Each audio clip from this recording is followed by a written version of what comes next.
2016. The hearing was held on September 19, 1985. This is part of the story. Daniel Snider, born March 15, 1955, is an American musician, best known as the lead singer and songwriter of the heavy metal band Twisted Sister. The band's song "We're Not Gonna Take It" reached number 21 on the Billboard Hot 100 Singles chart and was ranked number 47 on 100 Greatest 80s Songs. Snider later formed and was the lead singer in the heavy metal bands Desperado, Widowmaker, and SMF's Sick Motherfuckers. He also released several solo albums. Snider was ranked number 83 in the Hit Parader's Top 100 Metal Vocalists of All Time.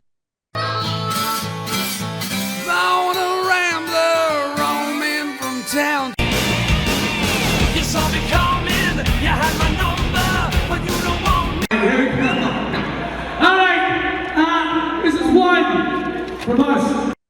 Born in Astoria, Queens, New York City, on March 15, 1955, Snider was raised in nearby Freeport, New York and Baldwin, New York, both on Long Island. His father, Bob, is a retired New York State Trooper and Nassau County Court clerk, and his mother, Marguerite, is a retired art teacher. His father is Jewish, whereas his mother is from a Catholic family of Swiss descent. He is also of Ukrainian descent from his grandfather. Snider and his siblings were raised as Episcopalians after his mother joined the church. As a child, he sang in a church choir, several school choruses, and concert choir in high school. Snider was selected for the All-State Chorus for singing. He was graduated from Baldwin Senior High School in 1973. In early 1976, Snider joined Twisted Sister and became the band's sole songwriter. The group released their first studio album, Under the Blade, in September 1982 and developed a following in the UK.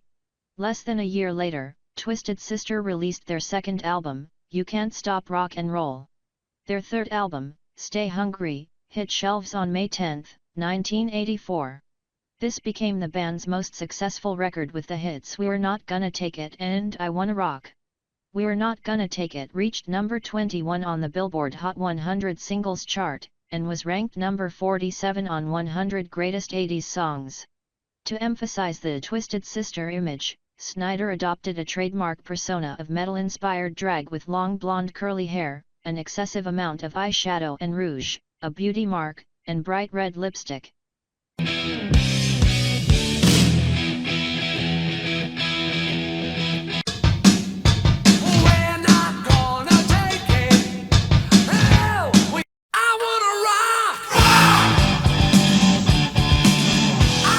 During the mid-1980s, before the premiere of Headbangers Ball, the first MTV program to consist entirely of heavy metal videos was Heavy Metal Mania. The first episode aired in June 1985 and was hosted by Snider. It featured metal news, interviews with metal artists, and in-studio co-hosts. That same year, in November, Twisted Sister released Come Out and Play, which sold more than 500,000 copies in the USA.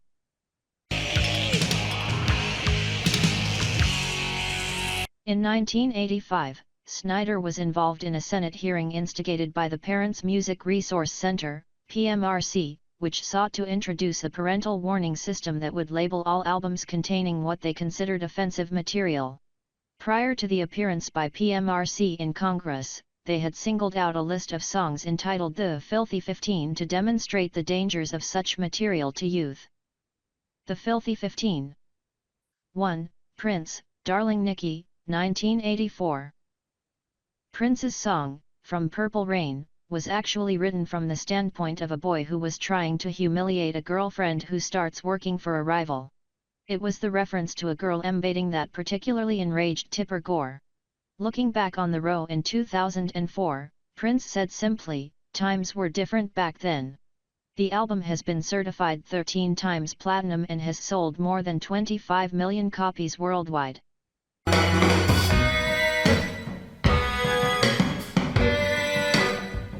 2. Sheena Easton, Sugar Walls, 1984. Sugar Walls was from Scottish singer Sheena Easton's album Private Heaven, and it was pretty obvious what she was getting at with references to blood racing to private spots and spending the night inside my sugar walls.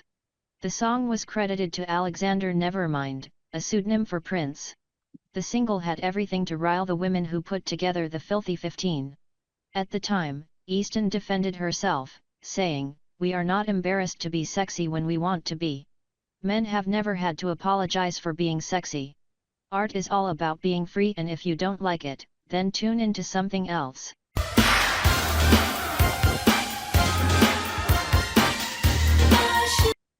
Three, Judas Priest, Eat Me Alive, 1984. Judas Priest had been making albums for a decade by the time Defenders of the Faith came out. The song on the album that caused such a rumpus was Eat Me Alive, with lyrics about a rod of steel and groan in the pleasure zone. Gore said the song advocated oral sex at gunpoint. The band responded in 1986 with a tune called Parental Guidance. The band's founding guitarist, K.K. Downing, said they wondered, "Have we gone too far?" before deciding, "We were a metal band. We didn't sing about daffodils and roses." 4.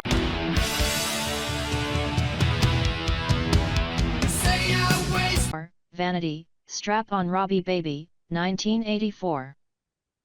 Wild Animal was the debut solo album by Canadian singer Vanity, Denise Katrina Matthews, which was released by Motown Records in November 1984.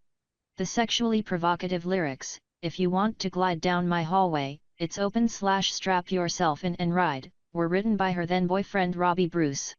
A few years later she posed nude for Playboy and said she was just putting all of me out there. Before her death, in 2016, aged 57, she said she regretted being young and irresponsible, a silly woman laden with sin, and said that, in later life, seeking truth in Jesus Christ set me free.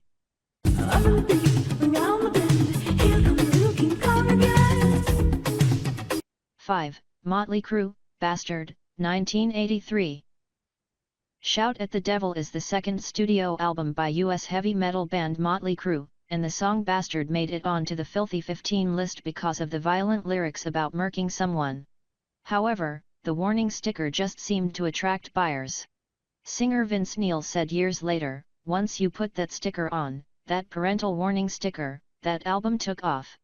Those kids wanted it even more."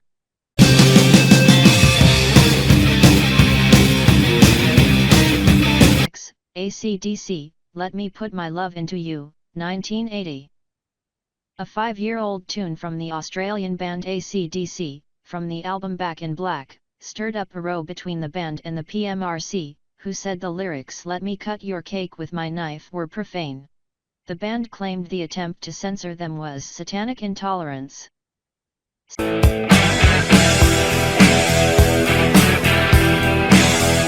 7. Twisted Sister, We're Not Gonna Take It, 1984. Dee Snider, the vocalist and songwriter of Twisted Sister's We're Not Gonna Take It, defended the song from allegations that it promoted violence. Ultimately, it reached number 2 on the Billboard charts. Snider said, "It strikes me that the PMRC may have confused our video presentation for this song with the meaning of the lyrics. It is no secret that the videos often depict storylines completely unrelated to the lyrics of the song they accompany. The video We're Not Gonna Take It was simply meant to be a cartoon with human actors playing variations on the Roadrunner Wile E. Coyote theme. Each stunt was selected from my extensive personal collection of cartoons."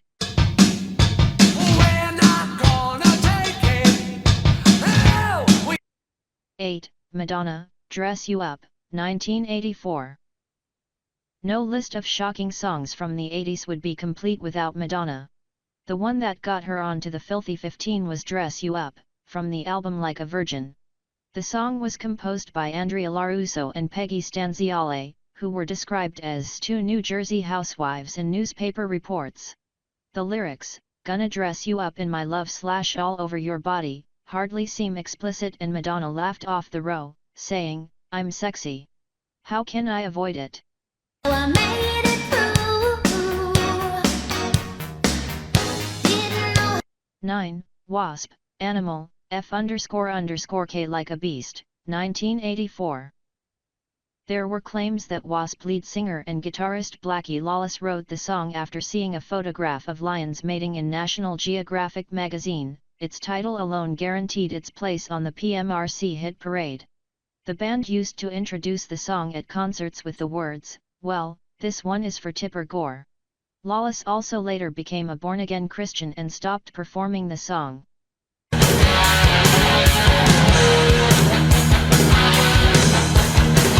10. Def Leppard, High and Dry, 1981. Drug and alcohol references landed Def Leppard in trouble with the PMRC, especially for the lines "I got my whiskey / I got my wine / I got my woman / and this time, the lights are going out." The British rockers were bemused by the row, declaring that they had no interest in people with closed minds. Saturday. 11. Merciful Fate, Into the Coven, 1983. The song Into the Coven, by Danish heavy band Merciful Fate, appeared on their album Melissa. The women behind the Filthy 15 claimed the song fostered an unhealthy interest in the occult, with its plea to "come into my coven and become Lucifer's child." The band said the song was just a musical horror story and, years later, singer King Diamond told Rolling Stone magazine, "The whole thing was just pathetic. We thought they must be really bored to have time for this." How they saw those songs said more about them than it did about us.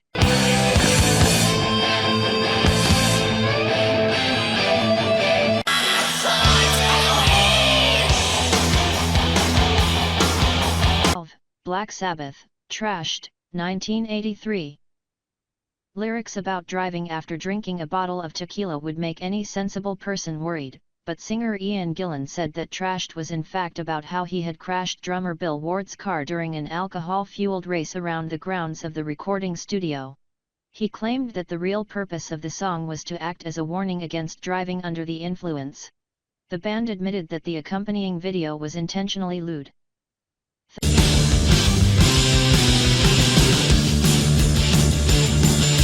13. Mary Jane Girls, In My House, 1985. In My House was written and arranged by Rick James and recorded by American girl group Mary Jane Girls for their album Only For You. The so-called explicit lyrics were lines such as "I'll satisfy your every need / and every fantasy you think up." Singer JoJo McDuffie said that the song was just making an innuendo, purposely and tastefully, because Rick wanted the song to be played on the radio. 4.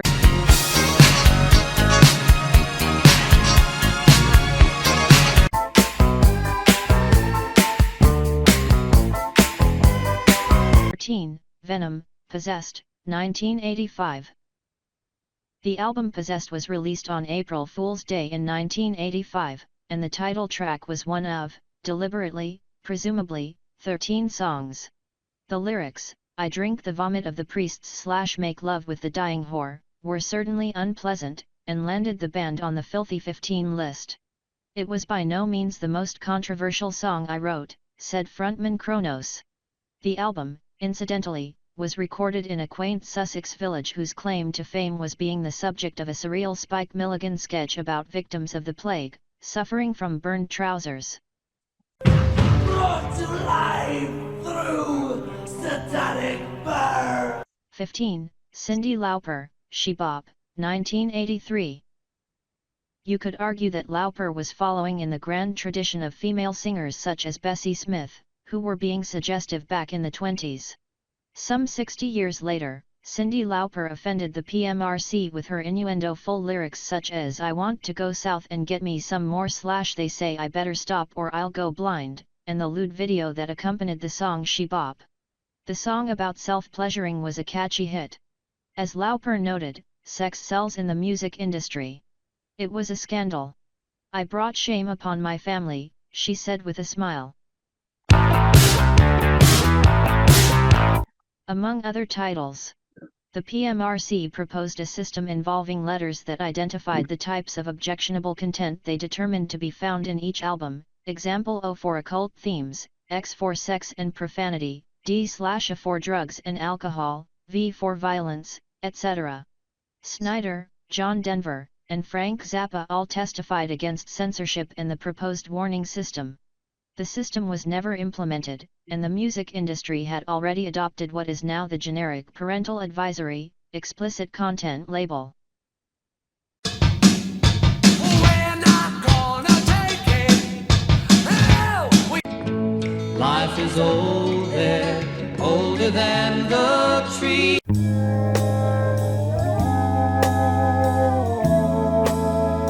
The PMRC involved prominent public figures such as Tipper Gore, the then wife of Senator Al Gore, DTN, and Susan Baker, the wife of then Secretary of State James Baker.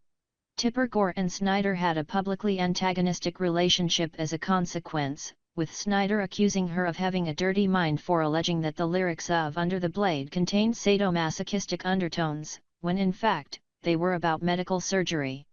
Snider also alleged during the Senate hearing that Tipper Gore had fabricated evidence concerning merchandise sold by the band when she stated that the t-shirts that kids wear featured Twisted Sister and a woman in handcuffs sort of spread eagled.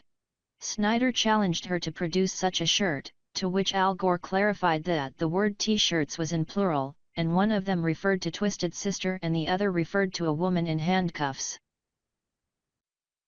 The fifth Twisted Sister album was Love Is for Suckers, 1987. The record was originally planned to have been a Snider solo effort, but Atlantic Records encouraged a release under the Twisted Sister name. Touring lasted only into October 1987, and on October 12, 1987, Snider announced his departure from the band. It was during this time that Snider formed Desperado, a band featuring ex-Iron Maiden drummer Clive Burr, ex-Gillan guitarist Bernie Torme, and bassist Mark Russell. The group's only album, Ace, has never been officially released, but was heavily bootlegged on CD under the title Bloodied, but Unbowed. you saw me coming. You had my number, but you know.